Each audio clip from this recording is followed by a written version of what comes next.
بسم اللہ الرحمن الرحیم۔ مشکوٰۃ المصابیح، کتاب زکوٰۃ کا بیان،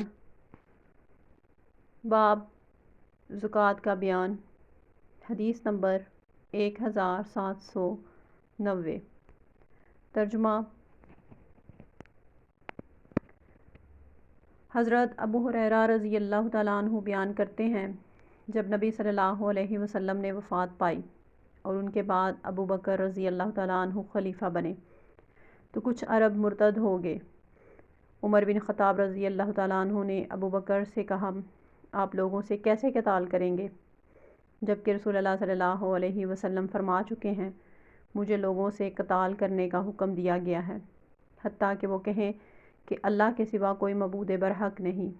جس نے کہہ دیا اللہ کے سوا کوئی معبود برحق نہیں، اس نے حق اسلام کے علاوہ اپنے مال و جان کو مجھ سے محفوظ کر لیا، جبکہ اس کا حساب اللہ کے ذمہ ہے۔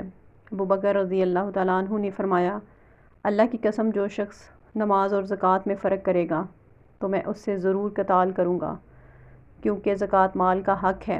اللہ کی قسم اگر انہوں نے بھیڑ کا بچہ جو وہ رسول اللہ صلی اللہ علیہ وسلم کو دیا کرتے تھے مجھے دینے سے انکار کیا تو میں اس کے لیے انکار پر بھی ان سے ضرور قتال کروں گا۔ عمر رضی اللہ تعالیٰ عنہ نے فرمایا، اللہ کی قسم مجھے تو بس یہی سمجھ آئی کہ اللہ نے ابو بکر رضی اللہ تعالیٰ عنہ کے سینے کو قتال کے لیے کھول دیا، میں نے پہچان لیا کہ وہ حق پر ہے۔